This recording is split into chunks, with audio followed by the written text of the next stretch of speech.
Broncos country, what's poppin', man? It's your boy Mark here on Marcky Sports, and we are going to talk about Courtland Sutton and what the impending extension numbers are going to look like for somebody like him. What would you pay him? What do you think the Broncos are going to pay? We're going to break it all down, man. We talked a little bit about this yesterday on the live stream with my boy Kodiak Broncos podcast. Check out his channel if you haven't already. I did have just quite a bit of too many, probably, cold pops as I'm here traveling, as you can see, with the terrible mic quality, the terrible camera quality. I am in Tampa, and I forgot all of the adapters for my mic and my camera. So I appreciate you guys tuning in with me. But I wanted to go a little bit deeper into the Courtland Sutton situation and what the impending contract extension is going to look like. So when I say impending, I mean, I think that this is an extension that's absolutely going to happen. I think that it should for many different reasons. Even though a lot of people call me a certified, or a quote unquote Courtland Sutton hater, not necessarily a Courtland Sutton hater. I just don't think he's all that special of a player. I think he's a wide receiver too that is unfortunately being used as the Broncos wide receiver one. But that doesn't really matter because he's a really good player and he had a big year, and he's obviously proven to be very valuable overall for this offense. And I do believe that because he was able to get a lot of the incentives that he met last year, kind of do right by the team, not be a distraction, and ultimately balled out. And I was promised that should this past season go well, they would get him an extension. So I think he did his job. He did exactly what he was supposed to do. And now the extension that he's going to get is something that, without a doubt, he deserves. But what is it going to look like? What's too much, right? We talked a lot yesterday on the live stream about, man, you got Zach Allen, right? You got Nick Bonito. You got a lot of these guys that ultimately they're all going to need extensions too. Now, you don't need to take care of Nick Bonito now. It's probably a smart thing to do, but you certainly do not need to. Zach Allen, you definitely want to get ahead of that. And Courtland Sutton, you obviously want to get ahead of that too, because those are two guys that you feel like not only can hold out, you don't want it to be a distraction, but they're veterans that are the core of this team that I think really deserve it. But frankly, I'd like to see all three get an extension. But what is that going to look like when it comes to Sutton? So we showed this graph yesterday. We talked a little bit about, a lot of these players and where does Courtland Sutton fit in from an extension standpoint, right? And I think that there's a few different receivers that are important to highlight in this manner. First of all, it's going to be Tyreek Hill, right? Tyreek Hill for many years was amongst the best wide receivers in the NFL, probably the best. Had a injury riddled year last year. Definitely struggled a lot more. He is 31 years old, and he still has $54 million guaranteed left on the remainder of his deal. So the guaranteed money is all that really matters in this when you're going to look at putting this together. Another guy that you could look at and make the case for is T. Higgins, right? T. Higgins is 26. He's obviously somebody that I think a majority of front office people and a majority of NFL fans probably view to be better than Courtland Sutton. But is Courtland Sutton going to get more money and guaranteed than T. Higgins did? Potentially, because T. Higgins has had a pretty bad injury history. Courtland Sutton's been healthy for the last 2 years. But, you look at his deal, it was a 4-year, $115 million contract, but only $41 million of that roughly was guaranteed. And 30 of that is fully guaranteed. So it's not nearly the deal that you think it is. It's essentially a 2-year deal worth about $41 million. Going down this chart a little bit, you can look at Nico Collins as someone that could, you could potentially make the comparison to. But another player on here that I like to look at and say makes a lot of sense is going to be Stephon Diggs. Stephon Diggs coming off an ACL injury. He signed a 3-year deal worth $63.5 million. Essentially, 1 year of that 3-year deal is fully guaranteed at 22.6. Again, older player, being that he's 32, coming off of a severe injury. Those are things that are going to factor it. So you're going to look at it and say, okay, in terms of new guaranteed money, I think the floor, which I think is going to be more than this for Sutton, but the floor is $22.6 million. And I would say the ceiling is going to be Tyreek Hill at $54 million. If you're going to ask me, I think it's going to be somewhere in between that. Now, currently, Courtland Sutton has $13.75 million really left on his deal. And 0 of that money is guaranteed. So you're going to take that 13.75. You're obviously going to make that guaranteed as a part of the extension. So really in new money, you add about you know, 20 to 22 million dollars a year in new money to that, and you spread it out over the course of the next 2 seasons, it is something that's going to make a whole ton of sense. It's going to lower the cap number for the Broncos this year. It's not going to be a very big cap number next season, and it gives you a ton of flexibility to move on after 2026 if need be. Could also be a 3-year deal, but really it's going to be probably a 3-year extension, but 2 of those 3 years are going to be ultimately fully guaranteed. So if you're asking me and you say, you say to yourself, Mark, where do you think a good um, extension is going to be, or like what's something that makes a lot of sense for someone like Courtland Sutton? I would say you give him a 3-year deal and you give it to him at a rate of, I would say, about $24 million per year. And you make 2 of those 3 years fully guaranteed, meaning he's going to sign essentially a 2-year contract extension with about $48 million in fully guaranteed money. He already has 13.75 that he's not technically on the books for, but we're adding it to him. So, he's going to get about 35 million bucks in new money. Sounds like it's going to be a little bit heavy, but reality, it's not. It fits him right into the Michael Pittmans of the world, right? In terms of guaranteed money on the contract. Someone like a Chris Godwin, what he had just signed this past season. It's going to be in that realm when it's all said and done, in terms of the total guaranteed money that he's getting. Even someone like a Jerry Jeudy, right? So I think that would be fair. I think it's something that Courtland Sutton would be happy with. It gives the Broncos, their solid wide receiver 1 for the next season or 2, a good weapon for Bo Nix as the rest of these guys continue to develop, as you try to figure out the rest of the running back room. of the wide receiver room, and you ultimately go from there. So that's kind of what I'm looking at it to be. So what I wanted to do also here, I wanted to pull up, let's just do it like this. Pull this up while we have the opportunity to, and then I'll go ahead and share the tab once I get it to where I want for it to be.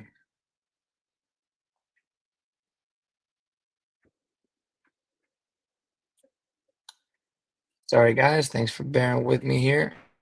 Let's manage this contract. Of course, now it's gonna make me sign in.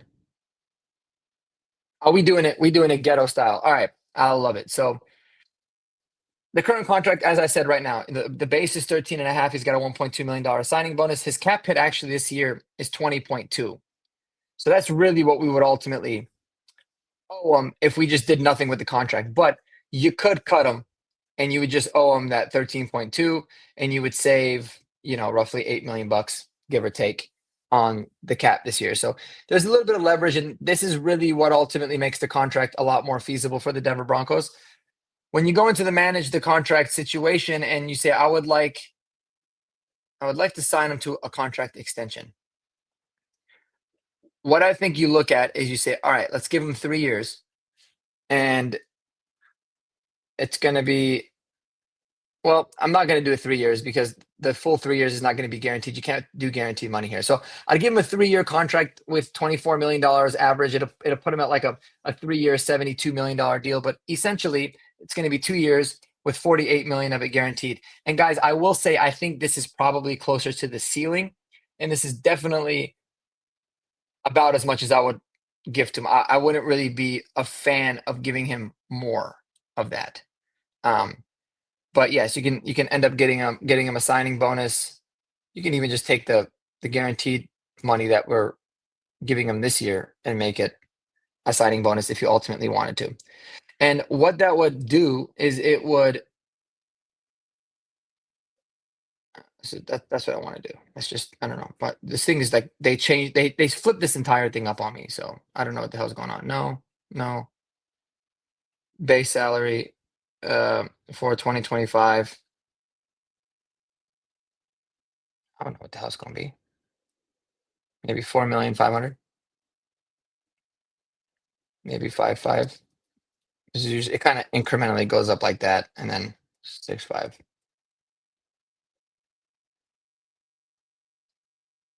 Something along those lines. Oh, I see what it's doing. That's stupid. All right, it's going to be something like this. Anyways, so his cap hit is going to go down quite a bit this year, and it's still going to be something that is very feasible in the coming seasons afterwards. You're going to be able to get a lot of it. You're going to be able to get out of it after the 2026 season if need be. Adding the third year is not necessarily the biggest benefit to the Broncos, but there's still going to be ways that you can, you know, make the money get paid out a little bit sooner. It's probably going to come at a lower signing bonus cost because if you do a 3-year deal and you give them a pretty big signing bonus, you are still going to own that signing bonus in year 3. So there's still going to be some dead money that you take on. If you wanted to avoid that, you could just, make it a 2-year total. So essentially a 1-year extension and give them as much cash as you possibly can up front. You also got some flexibility this year in the cap. So you could, maybe pay a majority of that out in the first, 4 months or first year of the deal, really, to make it really interesting and really intriguing for a player like Courtland Sutton.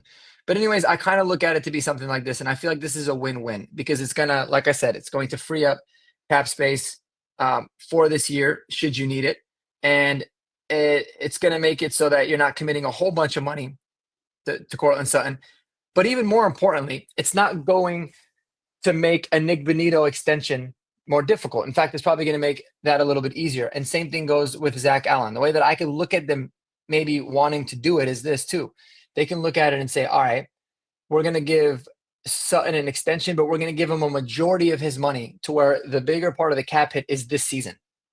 So that next year, if they were to extend Zach Allen this year, next year his cap is going to be bigger than what it is this year. And so they can backload Zach Allen's contract and front load Courtland Sutton's, or vice versa. You could obviously still do both. You could just backload both contracts if you really wanted to, or front load both contracts if you really wanted to. But you've got the flexibility to be able to manipulate and go through it. It's just going to be a matter of when this is going to happen and what kind of agreement they're going to come to. But I try to approach this whole thing as, all right, if I was a GM, where would my floor be and where would my ceiling be?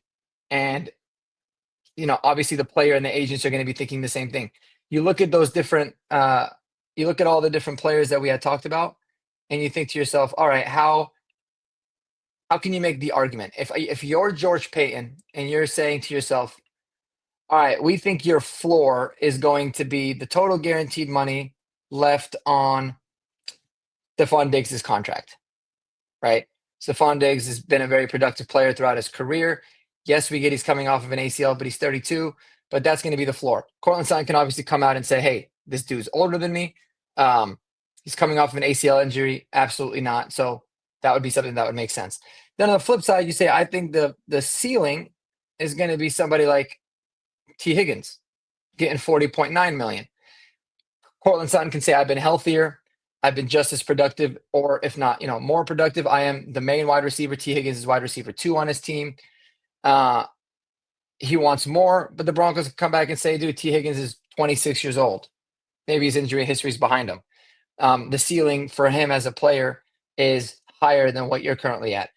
And I think that would be fair for both sides to agree with. And that's why I feel like you look at it, it's going to be anywhere from a total guarantees of, 30 to maybe $45 million if the Broncos really want to be, generous. So I think it's going to be more like that. I ultimately gave them a 2-year extension with $48 million of that guaranteed. I think that's probably being a little bit more generous, but I want to know what you guys think below. Where would you slot them? How much money would you be willing to pay to Courtland Sutton? And I don't think that an extension for Sutton is going to have any kind of an impact on if we're able to get the Bonito deal or the Zach Allen deal done. I think that if we don't ultimately extend Nick Bonito, it's because the team is not quite ready to do that yet. Or maybe Nick Bonito and his agent are saying, no, we want to wait another year because you can get a lot more next year. So I don't think that there's a lot of effect of it. I think the only thing that really gets affected is the way in which these contracts are structured. But let me know below in the comments what you guys want to see for Courtland Sutton in terms of a contract extension. I think the absolute max that we should look at is $48 million in new money guaranteed over the next 2 or 3 seasons. Don't want to commit more than that. Appreciate y'all, man. Hope you guys have a wonderful day. Cannot wait to be back in Denver tomorrow. But until then, y'all stay safe, man, and